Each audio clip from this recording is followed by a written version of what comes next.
Welcome back नाजरीन। Pakistan super league के मेले की बात करेंगे। इस्लामाबाद यूनाइटेड की फतह के साथ अपने अख्ताम को पहुंच चुका है और पाकिस्तान सुपर लीग का जो फाइनल है वो जैसा फाइनल एक्सपेक्टेड था वैसा ही फाइनल हुआ है। आखिरी गेंद पर इस्लामाबाद यूनाइटेड को ये बड़ी ही ज़बरदस्त फतह मिली है और तीसरी बार के चैंपियन वो बन गए हैं। मुल्तान सुल्तान्स की टीम ने अपने फैंस को नाराज़ किया है। पूरे टूर्नामेंट में जो उनकी कारकर्दगी थी वो बड़ी ही ज़बरदस्त रही थी और पहले बैटिंग करते हुए उन्होंने मुकर्रर 20 ओवर्स में 160 रन का टारगेट दिया, जो कि इस्लामाबाद यूनाइटेड ने इस टारगेट को आखिरी गेंद पर हासिल कर एग्जैक्टली बड़ा ही सनसनीखेज मैच था कि आपने टारगेट जो है वो आखिरी गेंद पर हासिल करना है और वो इस्लामाबाद यूनाइटेड ने हासिल भी कर लिया। बिल्कुल सही कह रहे हैं, फाइनल मैच में तो फाइनल की तरह ही कल खेला गया। इसी पर बात कर लेते हैं। हमें ज्वाइन किया है स्पोर्ट्स एनालिस्ट हसनैन लियाकत ने। हसनैन, रमजान मुबारक। सबसे पहले तो ये बताइएगा कि ये जो कल का फाइनल था, ये जो फिनाले था वो इंतहाई सनसनीखेज था। बिल्कुल वैसे ही हुआ जैसे कि एक स्पोर्ट्स एनालिस्ट की हैसियत से कोई एक्सपेक्ट कर रहा होता है, एक आम शायकीन की हैसियत से कोई ना कोई चाह रहा होता है कि हाँ, जब हम स्टेडियम में मौजूद हो तो हमें एक एक गेंद पर खेलने वाला मैच नजर आए, एक एक बॉल पर जाने वाली गेम नजर आए। जरिया, सबसे पहले आपको और अनवार को भी रमजान मुबारक। देखिए, मैं आपको बताऊं, कल का जो मैच है वो उस तरह से एक्सपेक्टेशन नहीं थी कि इतना क्लोज जाएगा। एक तो 130-32 रन बनाए थे आपके मुल्तान सुल्तान ने, फिर आखिरी विकेट पे आके इफ्तिखार अहमद ने 15 गेंदों पे गालिबन 32 रन बना दिए। वहां से जो उनका टोटल था वो 160 तक पहुंचा और फिर ये एक्सपेक्ट किया जा रहा था कि शायद इस्लामाबाद इनको बिल्कुल आते ही जो है वो चेज कर लेगा, लेकिन इस्लामाबाद भी उस तरह चेज नहीं कर सका। मुल्तान ने पूरा उनको फंसाया और मुल्तान के जो कप्तान है, मैं समझता हूँ कि कल उनकी किस्मत थोड़ी सी उनका साथ नहीं दिया। हालांकि उन्होंने अपने जितने भी पार्ट टाइम बॉलर्स थे उनको पहले यूज कर लिया था। जो उनके मेन कंपोनेंट्स थे, मेन उनके जो हथियार थे, उनको उन्होंने आखिर तक इस्तेमाल नहीं किया था और इसी वजह से कि वो क्रूशियल स्टेज में उनको इस्तेमाल करना चाहते थे। लेकिन है इस्लामाबाद यूनाइटेड, क्योंकि 2016 में, 2018 में और 2024 में 3 ही दफा इस्लामाबाद यूनाइटेड फाइनल में पहुंची है पीएसएल के और 3 ही दफा इस्लामाबाद यूनाइटेड ने फाइनल अपने नाम किया। सो इस्लामाबाद यूनाइटेड ने ना मोर और लेस आप ये कह सकते हैं कि पाकिस्तान सुपर लीग में ऑस्ट्रेलिया बन चुकी है कि जब भी ये फाइनल में पहुंचती है तो किसी को जीतने नहीं जीतते हैं। ठीक है, लेकिन मुल्तान सुल्तान्स की बैटिंग को क्या हुआ? पहले बैटिंग भी उन्होंने की है, उसके बावजूद भी बड़ा स्कोर करने में वो नाकाम रहे हैं। देखिए अनवार, मुल्तान सुल्तान की बैटिंग में कुछ इस्लामाबाद के प्लेयर्स ने काम किया और कुछ मैं समझता हूं कि मोहम्मद रिजवान और जो मुल्तान सुल्तान की मैनेजमेंट है उसने भी काफी ज्यादा खराबियां की। आप देखिए कि रिजवान को एक चांस नहीं मिला, 9 बॉल पे वो आउट हो चुके थे नसीम शाह की गेंद पे। उसके बाद यासिर खान आउट हुए रैश खेलते हुए इमाद वसीम के बाद, और एकदम से आप डेविड विले को भेज देते हैं। वो एक मेरी समझ से बालातर था, जिन्होंने एक छक्का लगाया, अगली गेंद पे वो भी आउट हो गए। उसके बाद से ना मुल्तान थोड़ा सा अंडर प्रेशर चली गई थी और आपको याद रहे कि इफ्तिखार जो है वो 8वें नंबर पे आ रहे हैं। मतलब मुल्तान सुल्तान की जो मैनेजमेंट है वो क्या सोच के इफ्तिखार जैसे बल्लेबाज को 8वें नंबर पे भेज रही है, जो पाकिस्तान क्रिकेट टीम में चौथे या 5वें नंबर पे आते हैं, मैक्सिमम 6ठे नंबर पे आता है। इफ्तिखार अगर थोड़ा सा पहले आ जाते तो मैं समझता हूँ कि मुल्तान सुल्तान 180 या 190 रन बना लेता और ये फाइनल बहुत ही टाकरे का फाइनल होना था। लेकिन जिस तरह आपने पहले कहा ना कि पीएसएल के फाइनल्स आप अगर लास्ट 3-4 फाइनल्स देख लें, आप लाहौर वाले 2 फाइनल देख लें या फिर आप अभी ये कराची वाला फाइनल देख लें, तो इसमें इस तरह लगता है कि पीएसएल प्रॉपर स्क्रिप्टेड है ना, कि स्क्रिप्ट लिखा जाता है पीएसएल का कि आखिरी गेंद पे खत्म होना है और बड़ा मजा आता है पीएसएल के फिनालेस को देख के। पाकिस्तान का बिग बॉस लग रहा होता है। हसनैन हमारे साथ ही रहिए। स्टूडियो में हमें ज्वाइन किया हुआ वसी शाह साहब ने, जरा उनसे जान लेते हैं। बड़े मुतमईन थे आपके जरिए मुल्तान सुल्तान ही जीतेगी, क्या हुआ वसी जब नेक टू नेक गया कंपटीशन? तो एक तो जैन सुन रहे हैं तो मैं हसनैन से कहूंगा यार ये थोड़ी सी, अगर इनकी राय है मैं इनका एहतराम करता हूँ इनकी राय का, मगर मैं समझता हूँ स्क्रिप्टेड वाली बात जो है थोड़ी सी यार ठीक है। अब ये मैं लाइटर नोट पे कह रहा हूँ। हाँ, लोग ठीक है यार, हसनैन तुम्हें सीरियस लेते हैं लोग, क्यों नहीं समझते? ठीक है तो लेकिन लग ये रहा, मतलब ये जैसे कह रहे, क्योंकि उसमें से मैं अगर सच्ची बात बताऊं बेशुमार ऐसी चीजें थी जो मुझे नहीं लगता कि स्क्रिप्टेड थी ना। ठीक है, और यानी कि अपनी नेचुरल पेस के ऊपर चला है और जो भी कुछ हुआ वो नेचुरल उसके ऊपर हुआ, मेरा ये ख्याल एक तो ये है।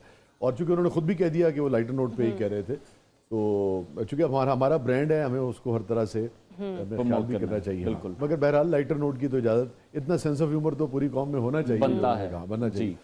तो बस अब क्या किया जाए, हार गया तो हार गया, मगर ये हसनैन ने एनालिसिस बहुत अच्छा किया।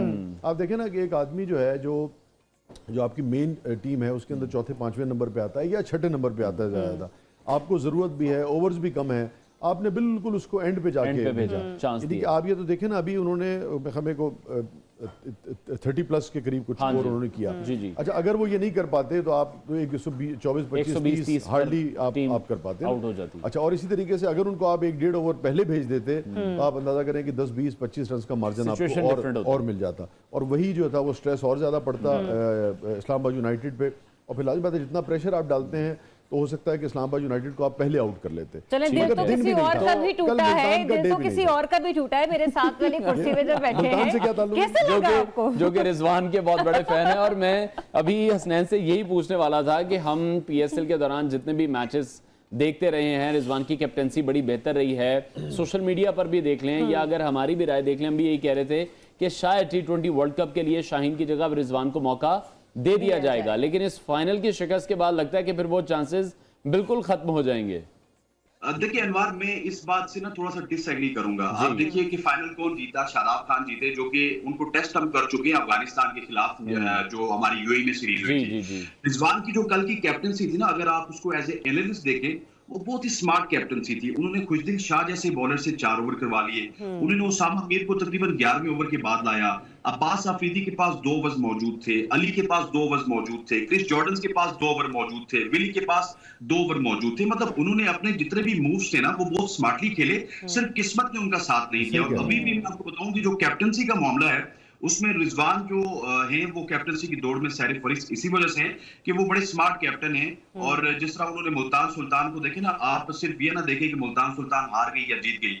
2021 का फाइनल मुल्तान सुल्तान खेली, 2022 का फाइनल मुल्तान सुल्तान खेली, 2023 का फाइनल मुल्तान सुल्तान खेली और 2024 का फाइनल मुल्तान सुल्तान खेली। मुसलसल 4 साल से रिजवान की क़यादत में टीम उनकी फाइनल खेल रही है। अनफॉर्चुनेट है कि वो एक लाइन क्रॉस नहीं कर पा रहे, लकीर के उस पार नहीं जा पा रहे। लेकिन रिजवान की जो कैप्टनसी है, out of all the captains, वो बहुत ही आउटस्टैंडिंग है। क्योंकि अनवर, एक और पॉइंट यहाँ पे बनता है कि लेट्स सपोज अगर कोयटा ग्लैडिएटर्स जीत जाती तो क्या आप राइट रूसो को पाकिस्तान का कप्तान बनाते? मसला यही है। ठीक है, PSL का जो विनर है उसको आप कप्तान नहीं बना सकते। आपने देखना है कि कौन अच्छी टैक्टिक्स के साथ टीम की क़यादत करता है। कैसे लगा वैसे आपको ये मुद्दा? आप क्या वैसे रिकमेंड करना चाहेंगे? जिस तरह से शाहीन की कैप्टनसी हमने देखी है, पहले भी वो सीरीज न्यूजीलैंड की भी हार गए हैं, अभी PSL में भी अच्छा परफॉर्म नहीं कर सके हैं, T20 वर्ल्ड कप आगे आ रहा है, हर बंदा इसी डिबेट में शामिल है कि अब T20 वर्ल्ड कप का कैप्टन किसको होना चाहिए। देखिए, एक तो मैं समझता हूँ हसनैन ने बहुत अच्छी बात की। दूसरे, एक आध दिन जो है ना वो बाजुकात कोई अच्छा और आपको पूरा नजर आ रहा होता है। आप देखें ना, मुल्तान जितना अच्छा, एक बॉल ही का फर्क था ना, एक अगर बॉल का फर्क हो जाता, कोई थोड़ा सा ऊंच नीच हो जाती तो ट्रॉफी जो है वो मुल्तान ले जाता। तो मुल्तान उतना ही अच्छा खेला जितना इस्लामाबाद यूनाइटेड खेली। बल्कि अगर आप यूं देखें कि 124 रन से और फिर 20-25 रन ऊपर करना और फिर स्कोर यूं देखें तो मुल्तान इनफैक्ट ज्यादा अच्छा खेला। यानी कि एक बार गिरने के बावजूद भी जो मुल्तान का कमबैक देखें आप, मतलब लास्ट टाइम तक फाइट की, लास्ट टाइम तक फाइट की, हालांकि स्कोर कम था, स्कोर कम था, उसको 160 तक ले जाना, फिर उसके बाद 160 को डिफेंड करना। अगर आप गौर करें तो हो जाता है, आप बाजू नीचे चले जाते हैं, मगर उसके बाद कमबैक जो है वो बहुत बेहतर था उनका। एक बात। दूसरे बातों का ना आपको वाजे नजर आ रहा होता है कि यार आज दिन जो है वो किसी और का है। वो एक राइटर है बड़े मारूफ, सलीम खान, बड़े मजे की बात करते हैं, कहते हैं जब आपका अच्छा दिन होता है ना, तो एक क्रिकेटर ने उन्हें बताया कि तो ऐसा नहीं होता कि जहां आप बॉल आती है वहां बल्ला पड़ता है, बिल्कुल जहां पे आप बल्ला रख देते हैं ना वहीं बॉल आ जाती है। बिल्कुल ऐसी। वो कल का दिन जो है वो इस्लामाबाद यूनाइटेड का दिन था। एक बात तीसरे ये जरूर है कि इसका फैसला जो है ना वो फौरी कर लेना चाहिए, बजाय इसके कि आप बिल्कुल टूर्नामेंट के करीब जाके आप कैप्टन का फैसला करें और फिर लोगों के दिल बुरे हों, आपस में जो मसाइल होते हैं लाजिम बात है किसी भी टीम में, खास तौर पे टीम का जलन होना भी जरूरी है, कैप्टन के साथ, उसके साथ 2-4 यानी कि मौके जो है वो अच्छी तरह से, आपका कैप्टन जो है उसको पूरी तरह से यानी कि उसको परफॉर्म कर चुका हो, अपनी टीम की पोटेंशियल को देख चुका हो। आप अगर आखिर जाके फैसला करेंगे तो नतीजा ये होगा कि मेरे ख्याल में उसके बुरे असरात पड़ेंगे। ठीक हो गया, बहुत शुक्रिया। टाइमली डिसीजन लेना। स्पोर्ट्स एनालिस्ट हसनैन लियाकत भी हमारे साथ मौजूद है। हसनैन, बहुत शुक्रिया आपके वक्त। ब्रेक लेते हैं, ब्रेक के बाद आपको दोबारा देखते रहिए पैगाम मेरे मत।